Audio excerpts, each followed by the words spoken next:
High everyone, good morning. আশা করি আপনারা খুব ভালো আছেন, আমরাও ভালো আছি। অনেক দিন পর আবার একটা ভিডিও নিয়ে আপনাদের সামনে হাজির হয়েছি। আজকে থেকে মেঘের আবার পরীক্ষা শুরু হলো। আমাদের যাদের দুটো করে সন্তান, তারা মনে হয় এই পরিস্থিতিতে প্রতিবার পড়ি, মানে একজনকার পরীক্ষায় শেষ হয় তো আর একজনকার পরীক্ষা শুরু হয়। মানে আমাদের কিন্তু ঘুরতে যাওয়ার কোনো সময় নেই, এটাই হয়তো জীবন। আর এখনকার বর্তমান পরিস্থিতি যা পড়েছে, আমাদের হোম মেকারদের কিন্তু খুব কষ্ট। গ্যাস বুকিং করা যাচ্ছে না, যদিও বুকিং করা যায়, সিলিন্ডার ভর্তিও থাকে, সেটা যাতে বেশি দিন চালানো যায় সেই ব্যবস্থাই করতে হচ্ছে। তাই আমি কি করেছি, আমার বাড়িতে যত ইলেকট্রনিক্স জিনিস ছিল সব বার করে ফেলেছি। যেমন রাইস কুকার বার করে ফেলেছি, একটা চা করার পাত্র আছে ইলেকট্রনিক্স, সেটাও বার করে ফেলেছি, ইন্ডাকশান তো আছেই। সব মিলিয়ে এখন রান্নাবান্না করতে হচ্ছে। বলতে পারেন একটু ঘেঁটেই আছি, হয়তো আমার মতন অনেকেই এরকম ঘেঁটে আছে। তাহলে আজকের দিনটা এখন থেকে শুরু করছি, আশা করি আপনাদের ভালো লাগবে। আমার গোলাপ গাছে ফুল ফুটেছে, হলুদ গোলাপ। ভ্যালেন্টাইন্স ডেতে যেটা আমি উপহার হিসেবে পেয়েছিলাম, সেই গোলাপ গাছে এরকম সুন্দর ফুল হয়েছে। খুব মনটা ভালো হয়ে গেল। এবার চলুন হোম মেকারদের এখনকার অবস্থাটা বলি। 3-4 দিকে কাজ সামাল দিতে হচ্ছে। রাইস কুকারে এখন ভাত বসাচ্ছি। 1 কাপ চালে 2.5 কাপ মতন জল দিতে হয়, তাহলেই কিন্তু ভাতটা ঠিক হয়। ভাত হয়ে গেলে কিন্তু আপনা আপনি এটা বন্ধ হয়ে যায় এবং অনেকক্ষণ পর্যন্ত কিন্তু গরম থাকে। যারা গরম ভাত খেতে পছন্দ করেন তারা না হয় এই কদিন রাইস কুকার থাকলে রাইস কুকারে ভাত করুন। গ্যাসটাও বাঁচাতে পারলেন আর গরম ভাতটাও ঠিক সময়ে পেলেন। শুধু মাঝে সাঝে একবার করে হাতা দিয়ে ওলটপালট করে দিলেই হবে। জল শুকিয়ে গেলেই কিন্তু ভাত তৈরি।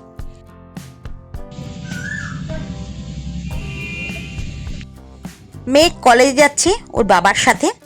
এখন বাজে দুপুর 12টা, মানে ওর দুপুরবেলাতেই পরীক্ষা, তাই ওর বাবা একটু ওকে পৌঁছে দেবে।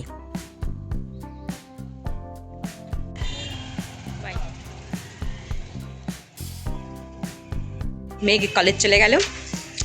চলুন এবার থেকে এবার নিজের কাজগুলো শেষ করি। রান্না বান্না মোটামুটি হয়েছে, সেগুলো সম্পূর্ণ করি। সকালবেলাই তো বলেছি আমার কাছে রান্না করার যে ইলেকট্রনিক্স জিনিসগুলো ছিল সব বার করেছি।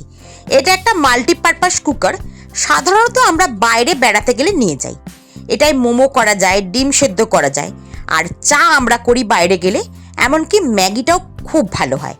এখন বাড়িতে আমি এটাই ডাল সেদ্ধ করছি, ডিম সেদ্ধ করছি, যখন খুশি ছেলেমেয়েরা এটাই ম্যাগিও সেদ্ধ করে নিচ্ছে। গ্যাসটা একটু কম পোড়াচ্ছি আর কি। আমরা হচ্ছি বাঙালি, রসিয়ে কষিয়ে খাবার খেতেই কিন্তু ভালোবাসি। যেগুলো গ্যাস ছাড়া অন্য কিছুতে রান্না করা যাবে সেই ব্যবস্থাই করছি। মানে এখন হোম মেকারদের কিন্তু অনেক বুঝে সুঝে কাজ করতে হচ্ছে, তাতে সময় বেশি লাগছে, কিন্তু কিছু তো করার নেই। একটা পরিস্থিতি হয়েছে, সেই পরিস্থিতির কিন্তু মোকাবিলা আমাদেরই করতে হবে। তাই যে কোনো পরিস্থিতিতে প্যানিক করে মাথা গরম করে তো কোনো লাভ নেই। আমার যেটুকু প্রয়োজন সেটুকু আমি পেয়ে গেলেই হলো। বেশি বেশি করে ঘরে তুলে রাখলাম, আর যাদের সত্যি খুব দরকার তারা জিনিসটা পেল না, এটা কিন্তু করা ঠিক নয়। আমি করোনার সময় দেখেছি, যখন লকডাউন ছিল, অনেক মানুষ প্রয়োজনের অধিক জিনিস বাড়িতে মজুত করে রেখেছে, আর যাদের সত্যি জিনিসগুলো দরকার তারা হয়তো ঠিক সময়ে পায়নি। তাই আমাদের যাদের ইলেকট্রনিক্স জিনিস আছে, যারা আমরা গ্যাস ছাড়াও ওই ইলেকট্রনিক্স জিনিসে রান্না বান্না করতে পারি, তারা যদি একটু আধটু কষ্ট করে ওই সব জিনিসে রান্না করি, তাহলে দেখবেন গ্যাসটা কিন্তু অনেক দিন অবধি চলবে। তাতে আমাদেরই কিন্তু সুবিধে। আমার মনে হয় যে কোনো সমস্যায় মাথা ঠান্ডা করে কাজ করলে সমাধান তাড়াতাড়ি মেলে। এবার আপনাদের দেখাই রাইস কুকারে ভাতটা কেমন হয়েছে। আমরা একটু নরম খাই, তাই একটু বেশিক্ষণ রান্না করেছি। ভাত কিন্তু একেবারে ঝরঝরে হয় এবং বেশ অনেকক্ষণ গরম থাকে। আজকে আমাদের মেনুতে ছিল ভাত, মাছের তেল, ডাঁটা আলু বড়ি দিয়ে তরকারি, পটল দিয়ে মাছের ঝোল আর আমের চাটনি। ডাঁটাটা এই সময় কিন্তু খুব খাওয়া ভালো, তাই প্রতিদিনই খাবার তালিকায় ডাঁটা রাখার চেষ্টা করছি। প্রথম দিকে যে ভিডিওটা দেখলেন সেটা হচ্ছে শনিবারের ভিডিও, আর আজকে হচ্ছে সোমবার দুপুরবেলা। মানে খাওয়া দাওয়া সেরে একটু এসেছি, মানে একটা গল্পের বই নিয়ে পড়তে। দুপুরবেলা ঘুমটা ঠিক হয় না, মানে চাইও না ঘুমোতে। এই একটু এডিট করি বা নিজের একটু কাজকর্ম, গল্পের বই বা ফোন নিয়ে একটু ঘাটাঘাটি এইগুলোই করতে ভালোবাসি। তা আজকে মনে হলো যে শনিবার দিনকে ভিডিওটা শ্যুট করেছি, সেদিনকেও সেটা পোস্ট করা হয়নি, কালকেও একদম সময় পাইনি। আর কালকে এখানকার যা ওয়েদার ছিল, ঝড় বৃষ্টি, মানে হাওয়া দিচ্ছে, মানে অন্য রকম বেশ ভালো লাগার মতন ওয়েদার ছিল, সেই সব মিলিয়ে মিশিয়ে হয়নি। আজকে তো ভিডিওটা দিতেই হবে আপনাদের সাথে, তা না হলে শুধু শুধু আমার ক্যামেরা বন্দি করে তো কোনো লাভ নেই। সেই জন্য একটু বসেছি, আপনাদের সাথে একটু কথাও বলে নিই।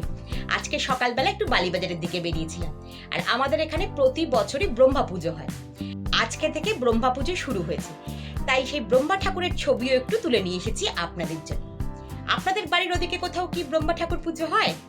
জানাবেন কমেন্ট করে। এই বইটা কি হয়েছে দেখবেন, উইয়ে এরকম কেটে দিয়েছে, বুঝতে পাচ্ছেন? আমাদের বাড়িতে এত উই আছে, মানে ছিল একটা সময়, উইয়ে কেটে দিয়েছিল, সেটাকে আমি অনেক যত্ন করি। এটা খুব পুরনো বই, কিন্তু মানে সঞ্জীব চট্টোপাধ্যায়ের খুব পুরনো বই। আমি সাধারণত ছোট গল্প পড়ি না, আমি একটু উপন্যাস টাইপের বই পড়তেই ভালোবাসি। এটা আবার আমার কর্তার খুব পছন্দ, কিন্তু এই হাতের সামনে বই থাকলে একটু ওলট পালট করতে ভালো লাগে। আমার একটু আশাপূর্ণা দেবী, বুদ্ধদেব গুহ, এইসব লেখক লেখিকার বই পড়তে ভালো লাগে। আর শরৎচন্দ্র মানে উপন্যাস টাইপের, আমি ছোট গল্প পড়তে খুব ভালোবাসি না। আর পত্রিকা পড়তে ভীষণ ভালোবাসি, সানন্দা বলুন, যে কোনো পত্রিকা। পত্রিকা থাকলে বেশ অনেক রকম জিনিস থাকে, রূপচর্চা থাকে, রান্না বান্না থাকে। যদিও আমি খুব বেশি রূপচর্চা করি না, খুব বেশি কেন, একদমই করি না। রান্না বান্না থাকে বা মানে ছোট ছোট গল্প থাকে, সেগুলো মাঝে সাঝে পড়ি। কিন্তু আমি যখন গল্পের বই পড়ি, সেটা কিন্তু উপন্যাস টাইপের হতে হবে। তা আজকে যখন ওই গল্পের বইটা পেলাম, তা ভাবলাম ওই গল্পের বইটা একটু চোখ বোলাই, এরকম করতে করতে ঘন্টাখানেক কেটে যাবে, বিকেল হয়ে যাবে, ব্যাস মিটে গেল। তা সেই জন্যই গল্পের বইটা নিয়ে বসা। সে যাই হোক, অনেক আপনাদের সাথে বকবক করে ফেলেছি আজকে, আর বকবক করবো না। আজকের মতন টাটা বাই বাই। তাহলে চলুন ব্রহ্মা ঠাকুরটা দেখতে দেখতে আজকের ভিডিওটা শেষ করি। যদি ভিডিওটা ভালো লেগে থাকে একটা লাইক করবেন। আপনি যদি আমার চ্যানেলে নতুন হন, একটা সাবস্ক্রাইব করে বন্ধু হওয়ার অনুরোধ রাখলাম। আপনারা ভালো থাকবেন, সাবধানে থাকবেন।